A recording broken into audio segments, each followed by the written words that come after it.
Assalamualaikum warahmatullahi wabarakatuh. Salam sejahtera bagi kita semua, mahasiswa Universitas Terbuka dimanapun Anda berada. Selamat berjumpa dalam tutorial online Psikologi Belajar Mengajar, materi inisiasi pertama tentang Psikologi Belajar Mengajar, Fakultas Sains dan Teknologi, Universitas Terbuka, bersama saya Dwi Meliana Lisawati. Cakupan materinya, yang pertama, pengertian psikologi, 2. Fungsi ilmu psikologi, 3. Pengertian psikologi belajar mengajar, 4. Fungsi psikologi belajar mengajar. Selanjutnya indikatornya, setelah mempelajari inisiasi pertama ini, saudara diharapkan secara komprehensif menjelaskan tentang 1. Menjelaskan pengertian psikologi, 2. Menjelaskan fungsi ilmu psikologi, 3. Menjelaskan pengertian psikologi belajar mengajar, 4. Menjelaskan fungsi psikologi belajar mengajar. Selanjutnya, pengertian psikologi belajar mengajar. Kata psikologi berasal dari bahasa Yunani atau Grek yang terdiri dari dua akar kata, yaitu psi dan logos, di mana psi berarti itu jiwa dan logos berarti itu ilmu. Jadi dapat disimpulkan bahwa psikologi adalah ilmu pengetahuan yang menyelidiki, mempelajari tingkah laku manusia, baik sebagai individu maupun dalam hubungannya dengan lingkungannya.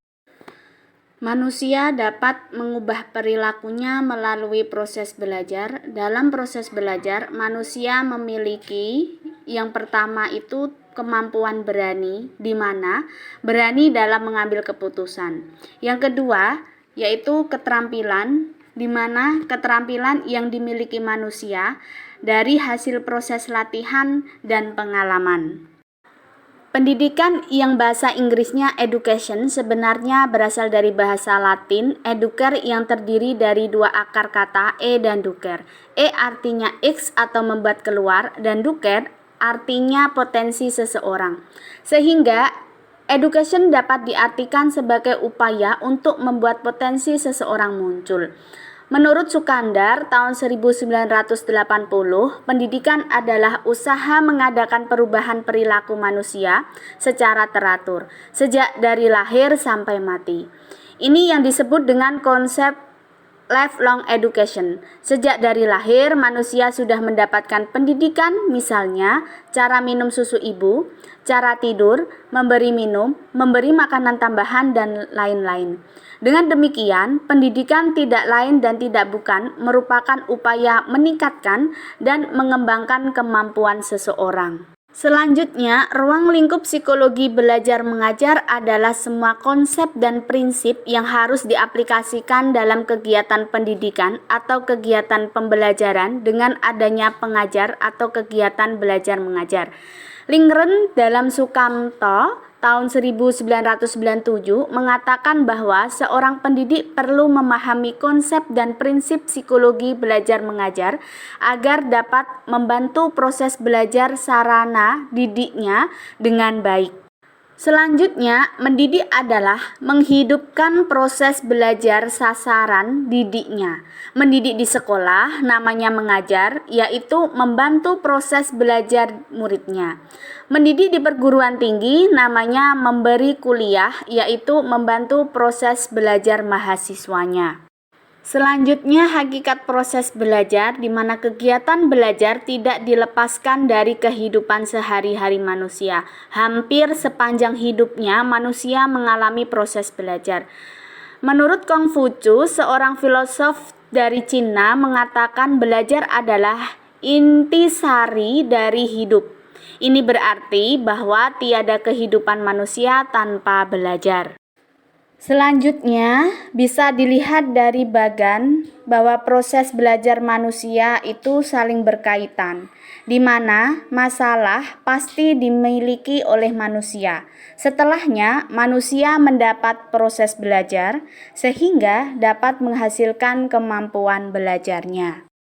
Selanjutnya ada 5 pengertian proses belajar menurut para ahli. Yang pertama, menurut Walker, yaitu mengalami perubahan. Yang kedua, menurut Sorenson, yaitu perubahan dalam hal keterampilan dari pengetahuan. Yang ketiga, menurut Legends, yaitu kemampuan belajar buruk menjadi baik. Yang keempat, menurut Burtona dan William, yaitu belajar sebagai proses perbaikan. Dan yang kelima, menurut Shirley O'Hall, yaitu belajar sebagai proses perubahan tingkah laku. Dari kelima para ahli tersebut dapat disimpulkan bahwa definisi proses belajar terdapat unsur-unsur. Yang pertama, perubahan perbuatan perilaku atau keterampilan atau pengetahuan keterampilan dan perasaan atau sikap. Yang kedua, usaha aktif. Yang ketiga, disadari atau tidak. Dan yang keempat, hasilnya benar atau salah. Dengan demikian dapat ditarik kesimpulan bahwa belajar adalah usaha aktif seseorang, artinya tanpa adanya usaha aktif tidak akan terjadi proses belajar pada diri orang tersebut. Selanjutnya, belajar dilakukan secara sadar dan tidak sadar, di mana yang sadar itu merupakan kebutuhan yang dirasakan yang harus dipenuhi oleh pelajar. Sedangkan tidak sadar, belajar tanpa sengaja, contohnya seseorang menonton TV tiba-tiba ada channel cara membersihkan noda kotoran pada baju. Selanjutnya dapat dijelaskan menggunakan bagan bahwa proses belajar merupakan perubahan tingkah laku manusia yang dilakukan dengan sendiri atau otodidak dan dengan adanya pengajar atau pendidikan.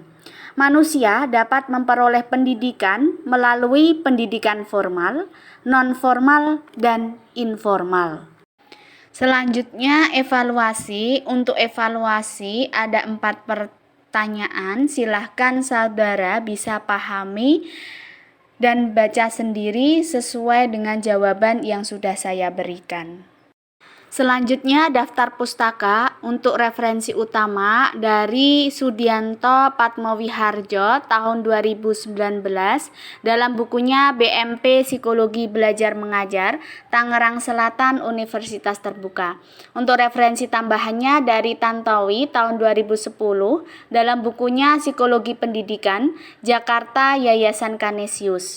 Selanjutnya profil media pembelajaran ini saya buat sendiri. Nama saya Dwi Meliana Lisawati. Saya sekarang bekerja sebagai ASN mengajar di SMPN 2 Jekulo Kabupaten Kudus. Sekian dari saya, terima kasih. Wassalamualaikum warahmatullahi wabarakatuh.